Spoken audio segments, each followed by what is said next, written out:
Hello friends, hope you are well. Welcome to this week's Dirt Report. It's been quite the week of news with plenty of ups and downs, left and right. You fire up the old news websites and you go from Julian Assange given permission to marry his partner in prison. He has 2 kids. How times have just flown past, to an Adelie penguin who accidentally made a long 3,000-kilometer journey through icy waters, which shouldn't be a problem, and waddled ashore in New Zealand.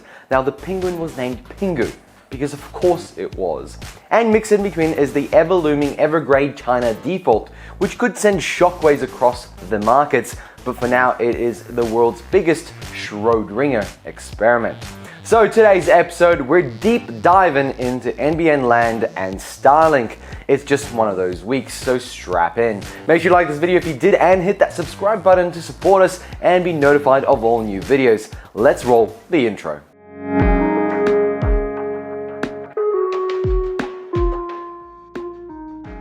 NBN Co is not doing well. Are you okay day is just not enough to keep the emotions of not being good enough at bay. And in all honesty, this is exactly what I expected from them. This week, NBN Co has restarted their calls for 5G fixed wireless operators to pay a monthly broadband tax, because they're obviously not going through NBN's network.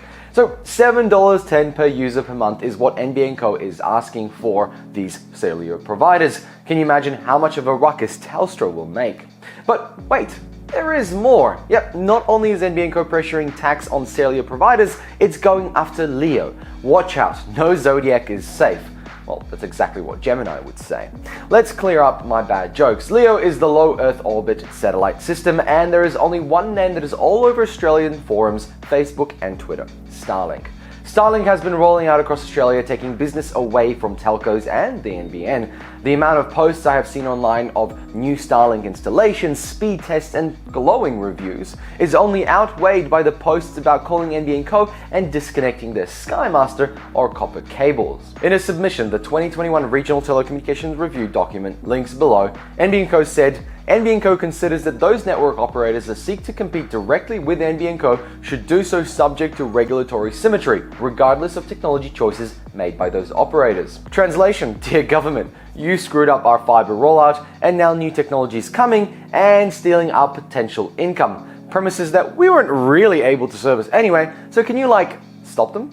But what is the point of this submission apart from pressure to tax tech like 5G and LEO? Well, the submission reads, this year's review by the Regional Telecommunications Independent Review Committee is timely and of strategic importance. And why would that be? Because the rollout of 5G and Starlink has picked up significant speed. But I digress, let's continue. This is because it arrives at a point where the major construction component of the national broadband network is complete, and NBN Co's efforts have been redirected towards optimizing and performance, capacity and resilience of its networks, particularly in regional Australia, for the benefit of households and businesses. Oh, now it's time for regional Australia. Okay, well, to that end, NBN Co also said this. NBN Co considers that there is also scope for further reforms to the regulatory framework to ensure that NBN Co can provide effective, efficient and targeted initiatives where needed in regional and remote Australia. But Starlink has managed to launch hundreds of LEO satellites in that time and do it better, faster and stronger.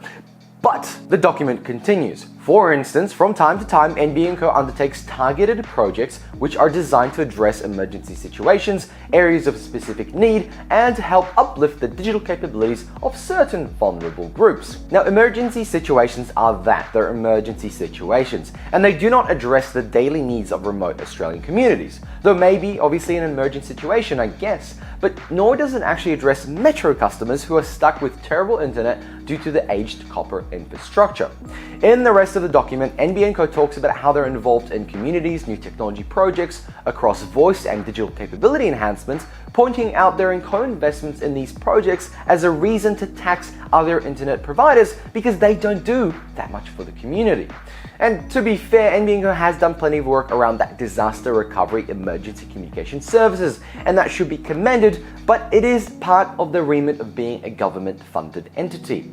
So to sum up, NBN Co has made a shit show of the rollout over the last few years, leaving many regional communities in the dark ages. New tech incumbents have enabled fast, fairly reliable access to the internet at the fraction of the infrastructure cost NBN Co talks about, and it's time to tax them to help NBN Co connect said communities that they haven't done for many years. So let me know what you think. First off, should services like Starlink be taxed to assist the NBN?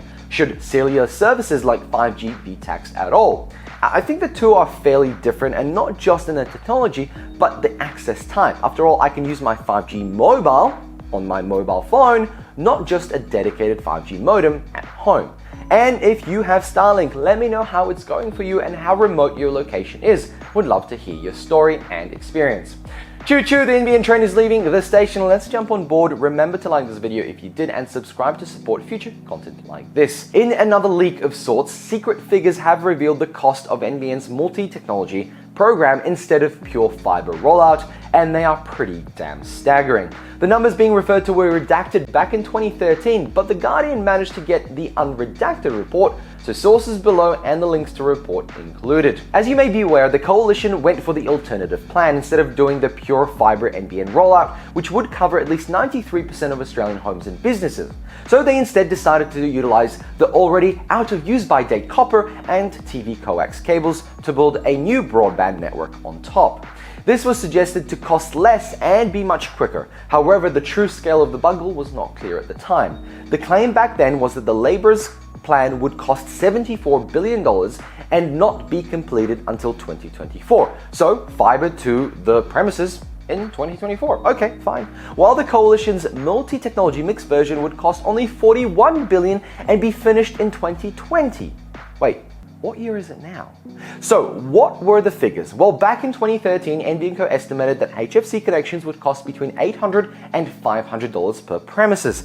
Fiber to the node would cost about $600 to $650 per premises. Back then, they weren't even doing fiber to the curb, so there's another little upgrade there. However, with the current upgrades and maintenance of copper networks, the actual installation figures are triple. That's right, folks. Triple. The coalition's NBN plan costs $2,330 to install fiber to the node and $2,752 for HFC. Many points beyond just inflation from 2013. So back in 2013, they estimated the cost of fiber to the home to be about $4,777. So hence the $600 and $800 looked quite good. However, in 2019, over the pond, New Zealand's NBN's little brother Chorus was able to reduce that cost per premise to $2,598 Australian dollars. So Australia took the hard road instead, and now they're paying an estimated $1,500 per premises to remove and upgrade the copper cables on top of the realized costs of $2,000 or more, plus for the MTM. So while in the beginning it was cheaper on paper, it took twice as long, the estimations were way out and were almost triple, but the blowout cost has been estimated at around $10 billion as NBN Co continues their upgrades across the network this month. And on that bombshell, we have to end this episode. Let me know what you think about this bungle. With these secret numbers being released, is it changed the way you look at Labor? Has it changed the way you look at the coalition? Has it changed the way you think about the NBN? And has it made you decide to switch to something like 5G or Skylink? Let me know below. Thank you very much for watching. Make sure you like this video if you did and hit that subscribe button to be notified of all future videos. If you'd like to support us, then there are links in the description for referral codes and other things around tech you might find useful. Thanks for watching and bye!